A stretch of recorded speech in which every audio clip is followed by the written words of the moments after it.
बिस्मिल्लाहिर्रहमानिर्रहीम। अस्सलाम वालेकुम नाज़रीन, आप यूट्यूब चैनल देख रहे हैं। मैं इमरान खान हूँ। सबसे पहले एक ख़बर जो पूरे खित्ते के लिए मुसीबत बनी हुई थी, अमेरिका के अंदर रोला पड़ा हुआ था और सब लोग जानना चाहते थे कि पायलट का क्या बनेगा। तो वो जो पायलट अमेरिका का मिसिंग था, इस मामले में अमेरिकन दावे सामने आ रहे हैं और कुछ और बैनुल अक़वामी दावे भी हैं जो ये कह रहे हैं कि अमेरिका ने रेस्क्यू ऑपरेशन में अपने पायलट को ढूंढ लिया। ना सिर्फ ढूंढ लिया बल्कि वो अपने पायलट को लेकर निकल गए।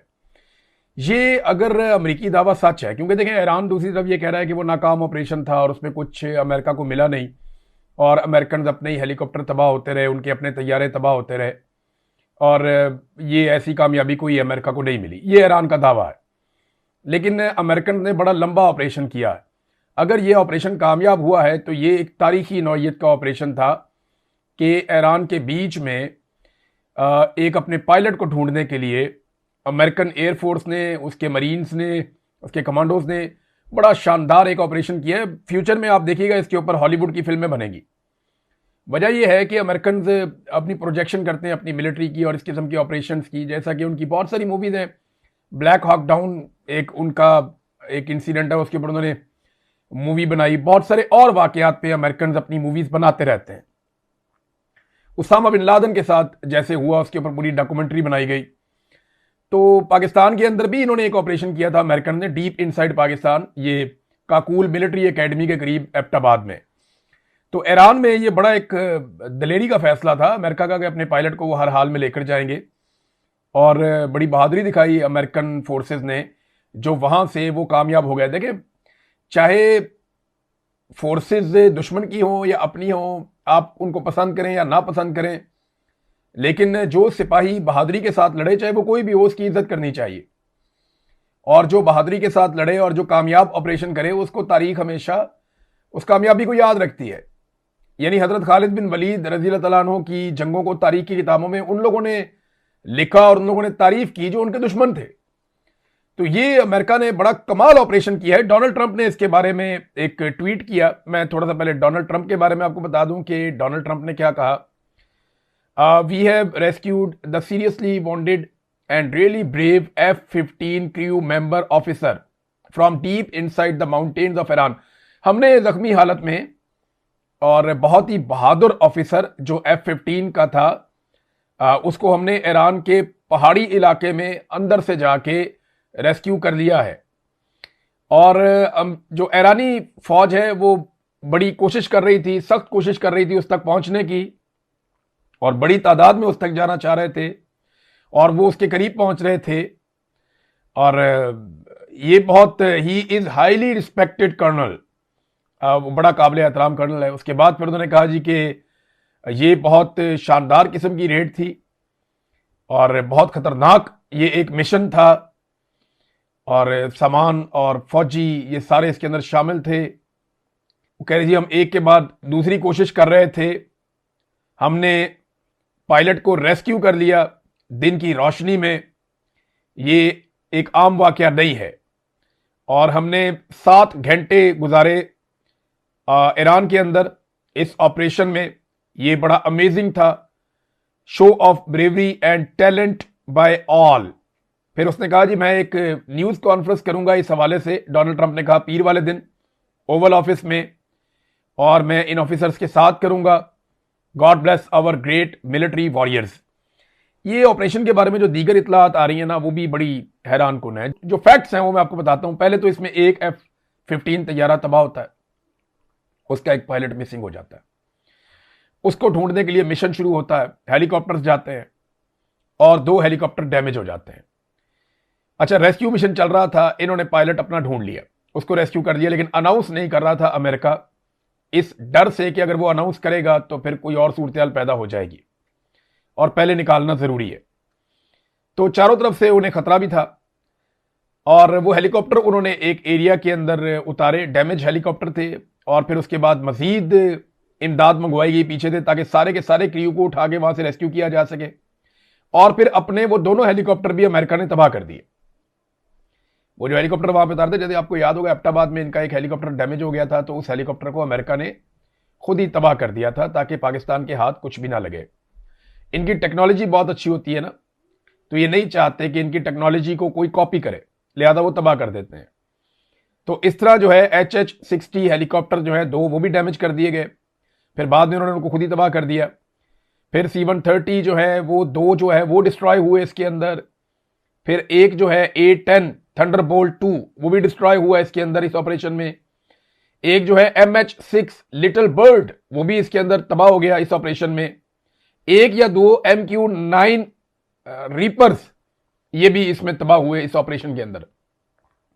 एक खौफनाक ऑपरेशन था, लेकिन अमेरिका को कामयाबी मिली है मुबैना तौर पे। तो देखते हैं कि डोनाल्ड ट्रंप किस किस्म की अनाउंसमेंट करते हैं अपने साथ बिठाकर। यहां जो ऑपरेशन के अंदर शामिल लोग थे या उनको जो लीड कर रहे थे लोग कमांड रूम से, वो जो भी डोनाल्ड ट्रंप के साथ बैठेंगे, पीर वाले दिन डोनाल्ड ट्रंप उनके साथ बैठेगा। पॉलिटिकल फायदा होगा डोनाल्ड ट्रंप को, क्योंकि अब वो बड़े हमले का ऐलान भी करने वाला है। डोनाल्ड ट्रंप ने कल एक धमकी दी थी, आपको याद होगा, मैंने आपको वो धमकी पढ़ के सुनाई थी कि 48 घंटे बाकी रह गए हैं, जहन्नुम के दरवाजे खोल देंगे और ये करेंगे वो करेंगे। ईरान ने भी वैसी ही धमकी दी थी।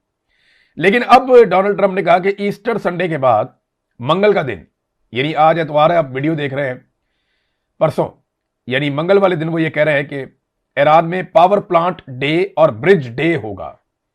यानी जितने भी बिजली घर हैं, पावर प्लांट्स हैं, उन्हें बिजली बनाने की कैपेसिटीज हैं, उनको तबाह करेगा।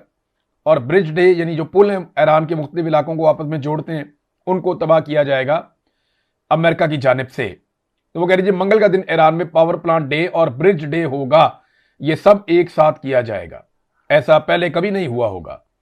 ए पागल बुज़दिलो, यानी ईरान को उन्होंने मुखातिब करते हुए ना डोनाल्ड ट्रंप ने अपने ट्वीट में गंदी गालियां दी हैं और बड़ी घटिया लैंग्वेज इस्तेमाल की है। जैसे कोई आदमी बहुत फ्रस्ट्रेट नहीं हो जाता, वो गालियां देना शुरू कर देता, उसका बस नहीं चलता। तो डोनाल्ड ट्रंप ने गालियां दी हैं और वो मैं पढ़ के भी नहीं सुना सकता, लेकिन मैं आपको उसको बहुत नरम अल्फाज में बता रहा हूं कि ऐ पागल बुज़दिलो, इस मनहूस आबनाए हरमज को खोल दो या फिर तुम जहन्नुम में रहोगे, बस देखते जाओ। तारीफ अल्लाह के लिए। इसको उसने अल्लाह का वर्ड यूज किया, अल्हम्दुलिल्लाह इसका मतलब है। तो गंदी गालियां इस्तेमाल की हैं डोनाल्ड ट्रंप ने इसी ट्वीट के अंदर, और इख्तिताम में अल्लाह का शुक्र भी अदा कर दिया है। तो अब देखते हैं कि डोनाल्ड ट्रंप कितने जहन्नुम के दरवाजे खोलता है और उसके बदले में ईरान क्या करता है। पाकिस्तान के लिए नाजरीन, यूएई की जानिब से मुश्किलात वाकई बहुत बढ़ना शुरू हो गई। हमारे 2 मिलियन से ज्यादा लोग यूएई में रहते हैं, ये बहुत बड़ी तादाद है पाकिस्तानियों की। पाकिस्तानी पाकिस्तान से बाहर जिस मुल्क में सबसे ज्यादा रहते हैं वो है सऊदी अरब, जहां सबसे ज्यादा काम करने जाते हैं। फिर उसके बाद यूएई है, फिर बाकी ममालिक हैं। यूरोप में बहुत बड़ी तादाद में रहते हैं, बरतानिया में बड़ी तादाद है पाकिस्तानियों की। तो यूएई ने पीएसएल से अपने खिलाड़ी वापस बुलवा लिए। ये बड़ा एक्सट्रीम स्टेप होता है कि आप अपने खिलाड़ियों को कहें वापस आ जाओ, इस मुल्क में आपने नहीं रुकना। ये रिपोर्ट हो रहा है मीडिया के ऊपर, तस्दीक इसकी यूएई की गवर्नमेंट कर सकती है या पाकिस्तानी गवर्नमेंट कर सकती है। लेकिन खबर यह दी गई कि यूएई ने पाकिस्तान सुपर लीग से अपने खिलाड़ी वापस बुला लिए हैं, और बहुत सारे लोग यूएई से वीडियोस बना बना कर ये बता रहे हैं और अपने अजीज़ो अकारब को टेलीफोन करके ये बता रहे हैं कि हमें यूएई की गवर्नमेंट डिपोर्ट करने जा रही है। पाकिस्तानियों की एक बड़ी तादाद को यूएई डिपोर्ट करने का भी इरादा रखता है। इसको एक प्रेशर टूल के तौर पे इस्तेमाल किया जाता है कि आपके लोग हमारे मुल्क में रहते हैं, हम इन्हें यहां से निकाल देंगे। तो अब देखते ही है कि यूएई कितने लोगों को निकाल सकता है। पाकिस्तानियों का बेशुमार पैसा, बहुत सारी जायदादें, बहुत सारा कुछ है यूएई के अंदर। तो पाकिस्तान की गवर्नमेंट को यूएई को अब धमकी लगानी चाहिए, अगर ये है तो। देखें ना, अगर तो पाकिस्तानियों का मालो दौलत वो छीन लें, पाकिस्तानियों की सारी चीजें वो अपने कंट्रोल में कर लें कि वो बादशाह है वहां पे, और पाकिस्तानियों को निकलो यहां से, तो फिर पाकिस्तानियों ने जो वहां बेशुमार पैसा लगाया हुआ है वो रिकवर कैसे होगा? वो तो फिर पाकिस्तानी हुकूमत को आंखें दिखानी पड़ेंगी, उन्हें ये कहना पड़ेगा कि यार आप ये नहीं कर सकते हमारे साथ। हमारे लोग पाकिस्तान से पैसा ले जाकर वहां लगा चुके हैं, बेशुमार इन्वेस्टमेंट यूएई के अंदर हुई है, लोगों ने वहीं पे कमा कमा के वहां प्रॉपर्टीज बनाई है, कारोबार बनाए। आप रातों रात सारा कुछ बंद नहीं कर सकते, ये तो बदमाशी है। अगर बदमाशी पाकिस्तानियों के साथ होगी तो पाकिस्तानी टैक्स तो पाकिस्तान की गवर्नमेंट को देते हैं ना, उन्होंने खुद तो नहीं लड़ना, पाकिस्तानी हुकूमत ने मुकाबला करना है। तो पाकिस्तानी हुकूमत जो है उसको अब कोई इसके ऊपर स्टेप लेना पड़ेगा। ये मामला यहां तक गया कैसे, देखें थोड़े दिन पहले की मैं आपको एक वीडियो है वो दिखाता हूं, ये मैंने निकाली इस मौके के लिए वीडियो। ये वीडियो है जी, यूएई के प्रेसिडेंट फील्ड मार्शल साहब की बेटी की शादी में, जो कि आज रात है, उसमें शिरकत के लिए ठीक। और वहीं पे वो हमारा जो पुराना एयरपोर्ट था रावलपिंडी में, जो कि अभी एयरफोर्स के पास है, वहां वो लैंड करेंगे और वहां से सीधा आर्मी हाउस वो वेडिंग सेरेमनी अटेंड करेंगे। बेसिक वो इस काम के लिए आ रहे हैं। तो नादरीन, ये मोहसिन बेग साहब हैं, ये army chief field marshal Asim Munir के दोस्त के तौर पे इनको पहचानते हैं लोग, सहाफ़ी भी है। और जब आर्मी चीफ बने थे तो इनके साथ एक बड़ी बेतकल्लुफ किस्म की फोटो भी आसिम मुनीर की आई थी। अब ये देखें ना, कितने फख्र से कह रहे हैं बड़े ज़ाती नौयत के ताल्लुकात हैं। अब आसिम मुनीर के ज़ाती नौयत के ताल्लुकात हैं यूएई के बादशाह के साथ, और वो बेटी की शादी में आ रहे हैं, तो इससे पाकिस्तान को क्या मिला? वो तो कह रहे हैं पैसे वापस करो। देखें, यहां मुमालिक अपने अपने मफादात देखते हैं। पाकिस्तान के जर्नैल हमेशा अपना ज़ाती फ़ायदा देखते हैं, वो पाकिस्तान का फ़ायदा नहीं देखते। आज भी अगर पाकिस्तानी रुकावट ना डालते तो पाकिस्तानी फौज जो है वो ईरान के साथ भी भिड़ जाती। वो लड़ पड़ते ईरान के साथ अरबों के लिए, जहां से पैसा मिलता, डॉलर मिलता, फायदा मिलता, ये वहां चले जाते। लेकिन पाकिस्तानी अवाम ने इतने बड़े पैमाने पर रुकावट डाली है, और इनको इस बात का आइडिया भी है कि ये लड़ाई पाकिस्तान को सूट नहीं करती, हमेशा के लिए मुसीबत बन जाएगी पाकिस्तान के अंदर भी और बॉर्डर पे भी। पहले ही पाकिस्तान का कोई बॉर्डर महफूज नहीं है, ये एक और बॉर्डर को खराब करने जा रहे थे। और इस किस्म की बातें मैं नहीं कर रहा, ये वुजरा कर रहे थे कि जनाब हमें लड़ना पड़ेगा, ईरान बाज रहे, ईरान ये ना करे वो ना करे वरना हम ये कर देंगे। तो ये तो धमकियां लगा रहे थे ओपनली। वो तो पाकिस्तानी कौम ने सामने आकर इनका मुंह बंद किया, और पाकिस्तानी कौम ने और ईरान ने, खास तौर पे ईरान ने बड़े जबरदस्त तरीके से पाकिस्तान को टैकल किया। वो मैंने आपको कल भी बताया था कि एक तीर से दो शिकार, यानी ईरान पाकिस्तान की इतनी तारीफ करता है कि अमेरिका और अरब ममालिक पाकिस्तान से नाराज हो जाते हैं, और पाकिस्तान इखलाकी दबाव में आ जाता है कि कैसे अब ईरान के ऊपर अटैक किया जा सकता है, या इसके खिलाफ हम कैसे चल सकते हैं। बहरहाल यूएई ने जनाब अपने खिलाड़ी भी वापस बुला लिए, पाकिस्तानी भी वहां से डिपोर्ट हो रहे हैं, तो पाकिस्तानियों के लिए मुश्किलात यूएई के अंदर बढ़ेगी।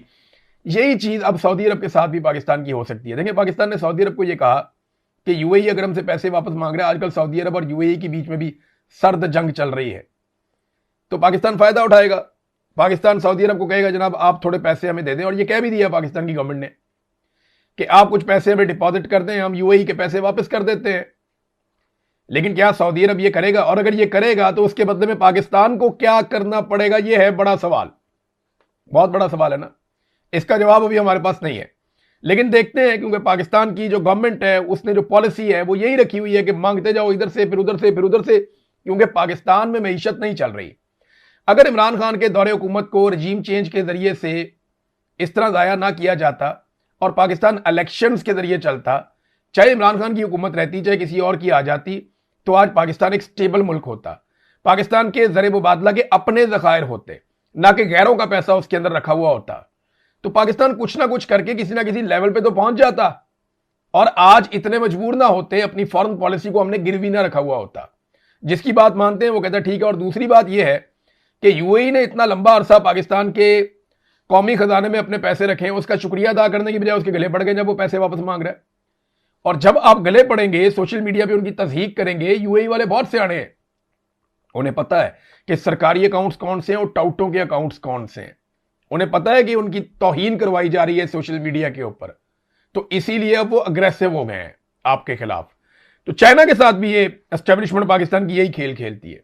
वही चाइनीज तजदियाकार ने कहा भी है, उसने कहा हमें पता है, हमने चाइना में ये चीजें कंट्रोल की हैं, बड़ी अच्छी तरह जानते हैं कि सरकारें किस अंदाज में अपने ट्रोल्स को इस्तेमाल करती हैं। ये एक चाइनीज तजदियाकार ने कहा जब पाकिस्तानी टाउट्स ने उसके ऊपर अटैक किया। नाज़रीन, डोनाल्ड ट्रंप की धमकी मैंने आपको बताई कि वो ईस्टर संडे के बाद मंगल को बहुत बड़े हमले करने जा रहा है। ईरान ने कहा जी फिर ये खित्ते में रहने के कोई भी काबिल नहीं होगा। यानी अगर आप इस लेवल पे ले जाएंगे लड़ाई को, अगर ताबकारी फैली तो फिर तो कोई भी नहीं रह सकता, और अगर कोई बड़ी जंग हो गई और बहुत बड़ी तबाही हो गई तो पूरे खित्ते में होगी। अमेरिका और इसराइल के सारे मफादात यहां से खत्म हो जाएंगे। ट्रंप के जो दोनों साहबजादे हैं, दो बेटे हैं ट्रंप के, एरिक और ट्रंप जूनियर, वो दोनों खलीजी ममालिक को ड्रोन इंटरसेप्टर्स बेच रहे थे। यानी वो दिफाई साजो सामान में कारोबार भी करते हैं। ट्रंप फैमिली के बहुत सारे कारोबार हैं, ये दिफाई कारोबार भी करते हैं, क्रिप्टो कारोबार भी करते हैं, होटलिंग कारोबार भी करते हैं, प्लाजा, पता नहीं कौन कौन से कारोबार हैं दुनिया के जो ये करते हैं। तो ट्रंप के बेटे जो हैं एरिक और ट्रंप जूनियर, ये खलीजी ममालिक को ड्रोन्स इंटरसेप्टर्स बेच रहे हैं। ये न्यूज फोर्स की रिपोर्ट है अमेरिका से, न्यूज फोर्स। वो ये कहते हैं कि ईरानी हमलों के पेश नजर इसे कन्फ्लिक्ट ऑफ इंटरेस्ट कहा जाएगा।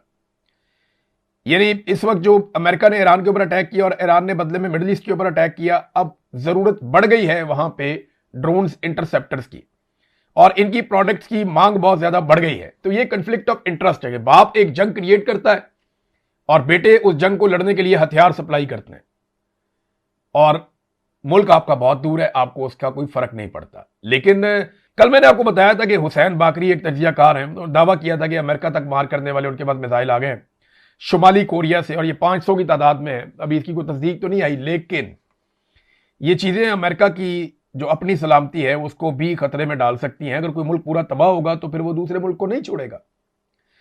इसराइल ने नाजरीन लबनान के अंदर हमले बहुत तेज कर दिए हैं। अक़वाम मुत्तहिदा के सारे कैमरा सिस्टम और सीसीटीवी तबाह कर दिए हैं ताकि किसी किस्म का नुकसान देखा ना जा सके। अमेरिका ने रिक्वेस्ट की है जितनी भी सैटेलाइट कंपनीज हैं कि आप सैटेलाइट इमेजेस जारी ना करें। वो काम भी वहां पे हो रहा है और वो बहुत शिद्दत के साथ ये कोशिश की जा रही है कि नुकसानात दिखाए ना जा सके जहां पे अमेरिका और इसराइल ना चाहे। बहरहाल लबनान के अंदर बड़े शदीद हमले किए जा रहे हैं, सिविलियंस को निशाना बनाया जा रहा है। इस दौरान अक़वाम मुत्तहिदा के मिशन के लिए काम करने वाले, जो अमन के लिए काम कर रहे थे, इंडोनेशिया के फौजी, वो शहीद हो गए इसराइली हमले में। अब इसमें ना तो इंडोनेशिया के सदर ने और ना ही पाकिस्तान के मुस्तकिल मंदूब जो हैं यूनाइटेड नेशन में, आसिम इफ्तिखार, इन्होंने किसी ने भी इसराइल का नाम नहीं लिया। ना पाकिस्तान ने लिया, ना इंडोनेशिया ने लिया। जिनके फौजी शहीद हुए उन्होंने भी नाम नहीं लिया। और इंडोनेशिया में रोला पड़ा हुआ है अवाम के अंदर, नौजवानों के अंदर, कि हमारे फौजी मार दिए इसराइल ने और आप इसराइल का नाम तक नहीं ले रहे। और यही काम पाकिस्तानी मुस्तकिल मंदूब ने भी किया, उन्होंने भी मुजम्मत तो की गोल मोल, लेकिन इसराइल का नाम नहीं लिया। इसराइल के कौमी सलामती के वजीर ने बड़े फखरिया अंदाज में मीडिया के सामने आकर यह अनाउंस किया है कि हमने सुर्ख रंग के कपड़ों के ऑर्डर दे दिए और ये कपड़े पहनाए जाते हैं इसराइली कानून के मुताबिक जिन्हें फांसी दी जा रही होती है या सजाए मौत दी जा रही होती है। तो उन्होंने कहा जी हमने सुर्ख रंग के कपड़ों के ऑर्डर दे दिए और फांसी घाट जो है वो तामीर किए जा रहे हैं बहुत तेजी से। क्योंकि मैं आपको ये बताऊं कि इसराइल ने एक कानून पास किया है कि फलस्तीनी कैदियों को फांसी दी जा सकती है, उन्हें कत्ल किया जा सकता है, सजाए मौत दी जा सकती है। उन्होंने अनाउंस कर दिया, दुनिया में रोला पड़ा हुआ है। अब वो ये कहते हैं कि हमने सुर्ख रंग के कपड़ों का भी ऑर्डर दे दिया है और फांसी घाटों की तामीर भी हो रही है, वो कैदी अब रातों को सो नहीं सकेंगे जो हमारे पास है। सवाल ये पैदा होता है कि पाकिस्तान ने इस पे क्या किया। पाकिस्तान तो गया था बोर्ड ऑफ पीस में कि इसराइल को जुल्म करने से रोकेगा, लेकिन पाकिस्तान तो जुल्म का हिस्सा बन गया। यह अफसोस की बात है और मैं इसलिए कह रहा हूं कि बिलवास्ता हिस्सा बन गया कि बोर्ड ऑफ पीस में आप नेतन्याहू के साथ बैठे हुए हैं। जब से आप बोर्ड ऑफ पीस में गए तब से पीस आ ही नहीं रहा। अमन बोर्ड का पाकिस्तान हिस्सा बन गया और अमन ख्वाब बन के रह गया पूरे खित्ते का। भाई पाकिस्तान कब निकलेगा बोर्ड ऑफ पीस में से? बाकी मुमालिक को भी निकल जाना चाहिए कि जनाब जब से आपने ये बोर्ड ऑफ पीस बनाया है, पीस नाम की तो कोई चीज हमने देखी ही नहीं। और अब इसराइल ने जो फलस्तीनियों को फांसी देने का फैसला किया जो माजी में कभी नहीं हो रहा था, अब वो कह रहे हैं हम फांसियां देंगे, इनको कत्ल करेंगे। इसके ऊपर भी पाकिस्तान ने कोई वादे मौकिफ नहीं लिया। पाकिस्तान को बोर्ड ऑफ पीस के अंदर इस मामले को उठाना चाहिए और इसको रुकवाना चाहिए। इसराइली हमले जो अरब ममालिक पे हो रहे हैं, देखिए ना, अरब ममालिक पे ईरान खाली हमले नहीं करता, इसराइल भी हमले करता है ताकि लड़ाई भड़के। उसके ऊपर पाकिस्तान कोई स्टेटमेंट नहीं देता। मैं हैरान हूं कि पाकिस्तानी इतना करीब कैसे आ गए इसराइल के। अमेरिका के करीब तो मैं जानता हूं पाकिस्तान की मिलिट्री एस्टेब्लिशमेंट हमेशा से थी, लेकिन उनको खुश करने के लिए इसराइल के इतना करीब आ जाना ये मुझे बहुत अजीब लगता है। मैं कभी ऐसा माजी में मुझे लगता नहीं था। अच्छा, ईरान के सोर्सेज और उनका मीडिया भी ये क्लेम कर रहा है कि अमली तौर पे यूएई इसराइल के साथ मैदान जंग में उतर चुका है और अब कुछ ऐसे हथियार और चीजें इस्तेमाल हो रही हैं जो इसराइल के पास नहीं बल्कि यूएई के पास हैं। जैसा कि मैंने आपको बताया कि वो एक ड्रोन है विंग लॉन्ग 2, उसके बारे में दावा किया गया ईरान से कि वो 2 ड्रोन पकड़े गए हैं, यानी वो मारा और उसका मलबा मिला तो पता चला कि वो विंग लॉन्ग 2 है। तो विंग लॉन्ग 2 चाइना ने बनाया, यूएई के पास भी है, सऊदी अरब के पास भी है। तो अब अगर यूएई बाकायदा जंग में उतर गया है तो ईरान यूएई के साथ क्या करेगा या क्या कर सकता है, ये अब नजर रखनी पड़ेगी। मुझे तो लड़ाई रुकती हुई नजर नहीं आ रही। मुझे एक पागलपन नजर आ रहा है, एक जंगी जुनून नजर आ रहा है। पता नहीं वो इस लड़ाई को कहां तक ले जाएगा। और जो आईएईए के साबिक सरबराह हैं, उन्होंने एक स्टेटमेंट दिया। उन्होंने कहा इस पागल शख्स को कोई रोके वरना ये पूरा खित्ता जो है वो तबाही की तरफ जाएगा। बड़ा सख्त स्टेटमेंट उन्होंने दिया डोनाल्ड ट्रंप के बारे में कि जो डोनाल्ड ट्रंप ने कर दिया खित्ते के साथ, ये आग फैली। देखें, एशिया सबसे बड़ा बरे आजम है, यहां सबसे ज्यादा आबादी है, और इसका इंपैक्ट अगर यहां पे कुछ बहुत बड़ा होता है तो जापान तो एक जजीरा था ना, जापान जो मुल्क है उसके चारों तरफ समंदर है, वो दूर है बहुत, वहां पे एटम बम फटा, असरात कुछ और थे, यहां ताबकारी हो जाएगी तो असरात कुछ और होंगे। ये बात दुनिया को समझ आ रही है, लेकिन डोनाल्ड ट्रंप को अपनी जात से बाहर शायद अभी कुछ दिखाई नहीं दे रहा, वो बहुत प्रेशर में है। नेतन्याहू की भी यही हालत है, पाकिस्तान के हुक्मरानों की ऐसी हालत है, तो हमें तो समझ है ना इस बात की। आसिम मुनीर और शहबाज शरीफ ये समझते हैं कि जिस दिन पाकिस्तान की आवाम को मौका मिला तो वो इन्हें नहीं छोड़ेगी, इनको इस बात का आइडिया है। इसीलिए आवाम का सबसे मकबूल लीडर जेल में रख के, निजाम को जकड़ के, अपने आकाओं की मदद करके और उनके नक्शे कदम पे चल के इन्होंने पाकिस्तान में पूरा एक पैरा बिठाया हुआ है। लेकिन कब तक? अब तक के लिए इतना ही। अपना ख्याल रखिएगा, अपने चैनल का भी। अल्लाह हाफिज।